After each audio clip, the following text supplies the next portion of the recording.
Good day. It's Stephen Bruck here with another Messianic moment for you. Before I get started, please, I say it all the time because I want to remember to remind you, please like the page if you like it, share me out, and please go to the right side of this screen, and if you're on my website, messianicmoment.com, go ahead and subscribe, and if you're on YouTube, go down to the bottom corner with my Messianic Moment logo, and please click on that and subscribe. I really appreciate you listening, and I really appreciate your comments. Please make them on the website, messianicmoment.com, so that everybody on the website will be able to see it. And I hope that this lesson today is valuable for you, because it's certainly one that's a little embarrassing for me to admit.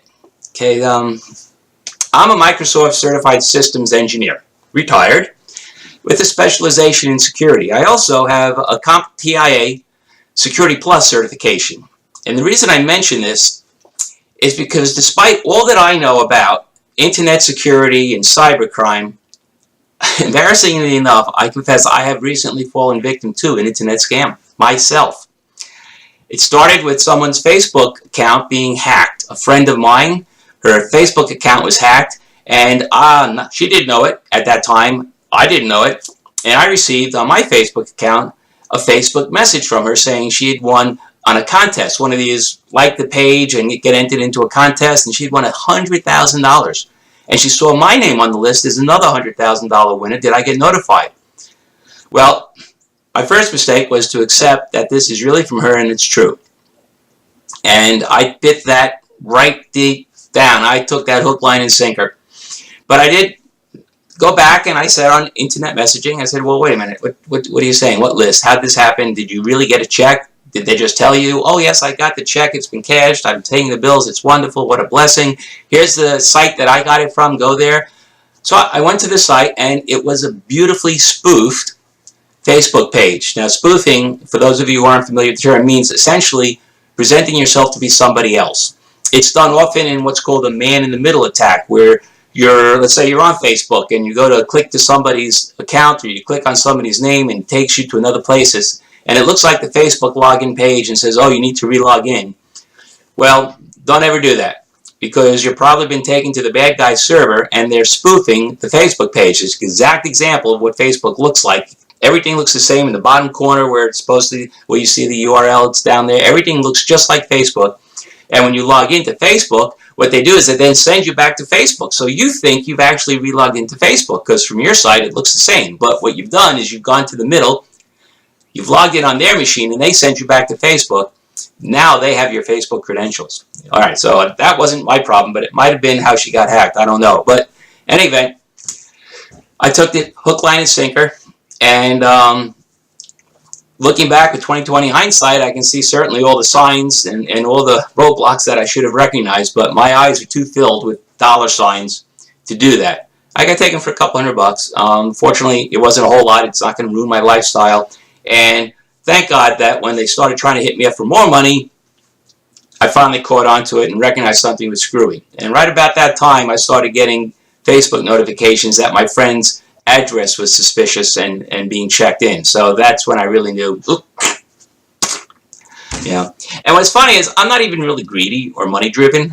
I didn't do it just for the money, but the point is anybody can get it. Now, I reported it to an internet crime site, and when the bad guys tried to get me for more money, I wrote back that I'm reporting them to the authorities, that if they're really legit, return my money. And unfortunately, I didn't do it in a way that they had a credit card number or anything. It was like a Bitcoin or a gift card that I had to buy. So all they got was the value of the gift card. They didn't get anything from my personal finances, like my credit card numbers or anything like that. But I run it back, and I said, fool me once, shame on you. Fool me twice, shame on me. And despite my expertise, I don't feel humiliated, but I do feel humbled. Next time someone tells me about being scammed, I will certainly be more compassionate and understanding about it.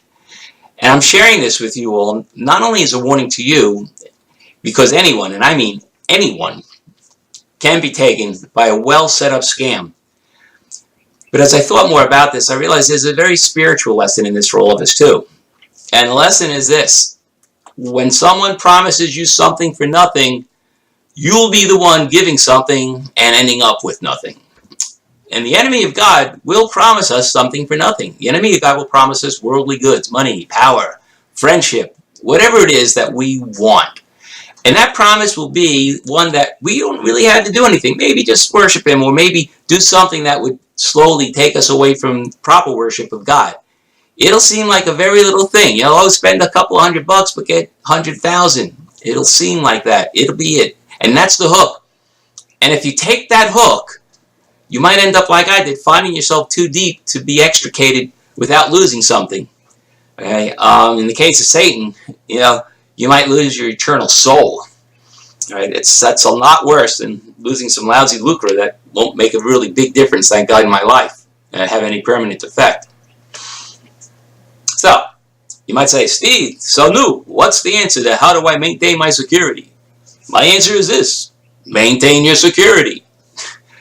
If someone tells you something that just sounds too good to be true, it probably isn't. We all know that one. Now, it could be true. God blesses us in many ways. It could be true, but verify it. And don't verify it on that same line. In other words, if you get an email from somebody saying, hey, I got this for you, get back to me, don't get back to them.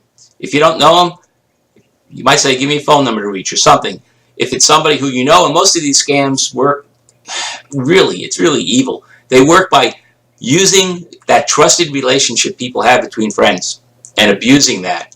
So if a friend calls you up and says, hey, this product is great, you need to invest in it, let me tell you how, or I saw your name on a contest list, or whatever. Don't email them back or IM them back. Call them on the phone. Call them on the phone and say, hey, I just got this. Did you send it? And if they say no, tell them change your password on your account immediately and let Google or Facebook or whatever know. And after you change your password, send out something to everybody and let them know that they may be getting attacked from you. And even if your friend says, yeah, I just found out about this, I'm still working at it, or they're still checking me out, don't trust it. Don't trust it, because your friend could be taken too. Remember what Yeshua says about the blind leading the blind. They both fall in a hole. So the golden rule of cybersecurity, one of the golden rules at least, is this: you never have to buy something to receive a free giveaway. If you're told you won a contest but you need to send a retainer or purchase a gift card or provide taxes up front, whatever it is, do not do it. It is a scam. And the golden rule of soul security is this: if it sounds like something the world would want, don't accept it. You can be sure that whatever is important and valuable to the world, to the flesh, is not valuable to God. Remember what Yeshua told us about how God feeds the birds and how he dresses the poppies in the field. If you're promised something of worldly value and you're promised to have it for nothing or for very little, it's probably a scam, and you probably really don't need it. God can provide what we need. For instance, if somebody says, hey, put this chip in your hand and you'll be able to buy things faster and easier, you won't have to carry credit cards or cash, it'll be breeze, everybody's doing it, well, ding, ding, ding, ding, ding, ring, bing, bing, bing, bing. So stay alert. I think that's in the Bible too, isn't it? Watch out for evil from everyone, because even good people can be perpetrating an evil scheme if they're suckered into it. And keep wearing that armor of God that we have. It's Galatians 6:11 through 14. All the time. Wear it all the time. I dropped my armor for a moment and it cost me a couple $100. It was a costly lesson, but it was a good one. That's why I want to share it with you. Please, let me finish by saying this. Please, learn from my experience and not having to learn from your own. Thank you for listening. Thank you for sharing and liking the page. And I do really actually know what I'm talking about with security. If any of you have any questions on security, please contact me. I'd be more than happy to help you out with that. And thank you again for being here. Tomorrow night begins Pesach, so for those of you who are celebrating, Chag Sameach, and I will wish you a very pleasant and easy Chag HaMatzot, 7 days of fasting from unleavened products. Sometimes it's not that easy. So, take care, have a great day, Baruch Hashem.